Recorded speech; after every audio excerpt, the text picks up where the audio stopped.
Abdullahi da Umar Allah ya kara masa yarda yace annabi sallallahu alaihi wasallam ya farlanta zakar da kai a shekara ta biyu bayan gidan kenan haka ya faru ma'ana sa'i guda za a bayar da dabiru abin da za a bayar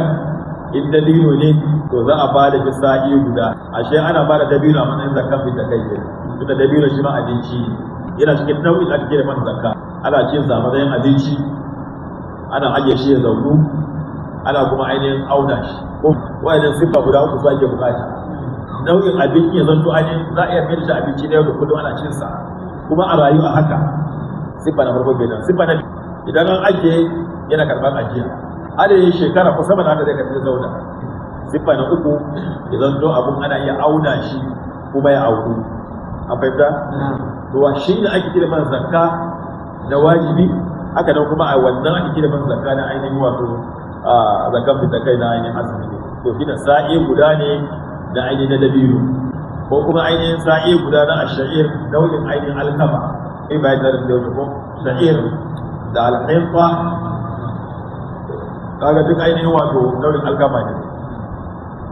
to aw sa'an min sha'ir ko kuma sa'i guda na ainihin wato alkama za a kire wannan ga wanda yake bawa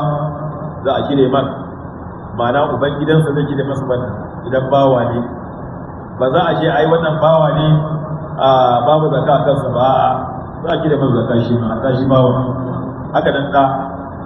shi ma za a kire masa zakka kaga an kire ma bawa bare ma da aka ji ba ga aula haka nan za a kire ma da namiji da kuma ta mace babar bawa ba babar da ba babar mace ba babar namiji ba da kuma kankanin yaro haka nan kuma da babba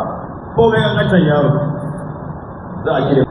aga gidan aga yaro ai gidan bai ma azumi saboda karami ne shi to ba za a ce tun da baya azumi ba za a kira man zakka ba a'a kai ko yanzu nan aka haifi yaron jariri ke sabon haihuwa yanzu nan ba dai idi ba to za a kira masa kaga karshe kenan ko amma in an dai da an dawo aka haife shi ba zakka a kansa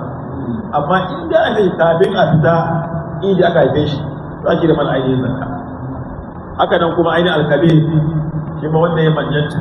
ko da ya kai munzilin da girman sa ya ga ainihin shari'a ma ya soke masa azumi bai yin azumi to amma za ki da masa zakka shi ma da fita kai haka nan kuma ko da ko mahaukaci ne ake da shi za ki da masa a auna na shi ma kire masa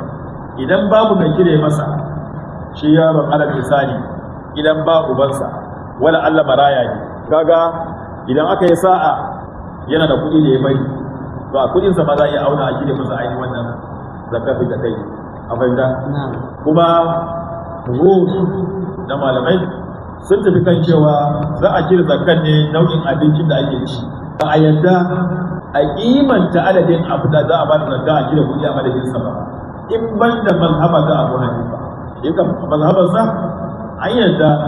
idan zaka kira ainihin sa'i 5 ne ko 6 ne to ka fincika idan ka san adadin wannan kuɗin na sa'i 5 ko 6 to ka ɗau kuɗin ka bayar ma wani a mazhaban sa wannan yayi amma mazhaban malikiya shafi'iyya a hanbaliya duk akan cewa ba a kira kuɗi sai dai wannan abinci shi ne abin da ya fi rinjaye to na nauyi waɗannan abubuwa kaga anan an ambaci an dabilu da ainihin shari'a amma yanzu mu anan kaga magana ka kira dabilu ai ba ta taso ba sun ba bai kira dabilu amma da zakatu da kai yawwa shay'in ma da shi ma bai mutu bai a yau da gidan masara ko shinkafa yawwa dama shi kaida su ne ana laka da wanda ke galibi a area na cin abinci to su an ambaci dabilu saboda shi ne mafi rinjayen abin suke ci da dabilu da sha'ir akwai da tafula daga ayi kwana 4-5 ana cin dabilu a ci dabilu a sha daura a wuni a kwashe haka a matsayin abinci haka yana da yawa a yi su a lokacin su amma mu da kaga babu wannan masara ne gero ne dawa ne shinkafa ne wanda muke ta'amuli da shi za a cire a ainihin wato baya an fahimta kuma ta'amuli ma za ka duba na gidanka ne ba wai dole sai na kuma gaba ɗaya ba idan misali aka mutu yana yawan ainihin cin shinkafa a gidansa haka ba zai kira ainihin masara ya bayar ba dan kawai a gidan cin masara a'a shi ne ka kira iyalinsa a galibin abin da iyalinsa kira ainihin wato a shinkafa a fahimta da wasu karshen saboda ka zai kalli ainihin abincin gidansa ne ba wai ainihin sai na ainihin nagari ba. Amma kuma yake nagari mai wannan ya samu ba za ki da yi da ba tunda a galibi a gari ana cin shinkafa ko ana cin masara to wannan babu ne. Amma kada wannan hila saboda samun sauki ku fahimta yau wanda ka bashi a ga in bashi da shi a ranar cikin zamu zai samu ya yi zamu shi shinkafa a ranar ko ba ka ba. Amma ka aji da garin masara ga ya bashi aiki da ji an surfa an waye ai mai kan idan bai sarrafa rana amma in ma shinkafan ne to za a samu sarrafawa cikin sauki wata kila. Kuma annabi ya yi umarni a fidda wannan a bada wannan zakan kafin a je a fita zuwa ainihin masallaci a fahimta? Shi yasa malamai suka ce kuskure ne mutum ya auna adadin wannan abu da zai bayar na fita kai ne sai ya aji sai ya je masallaci ya dawo ya sha ɗauka kai ba wani a wani kuskure ba auna a aji shi a auna a ɗauka bayan shi ne ma'ana ainihin wato wa amara biha an tu'adda ya yi umarni akan a bayar ba auna aje ba. Ai akwai ma auna aje ai ba bayan mata guda da shiga hannun mai shi ba. To ana so ne an tu'adda a bayar ya shiga hannun mai shi qabla khurujin nasi ila salat kafin abu za a yi. Amma da zarar ka auna ka aje aka dawo idi ka bayar ka zama sadaka kawai ne da kullum da cikin lissafin ainihin wato zakka na ainihin da kai aka samanin laye ke aka laye sai an yi sallah an dawo ake yankawa ka yanka kafin sallah kaga dama ne kawai da kullum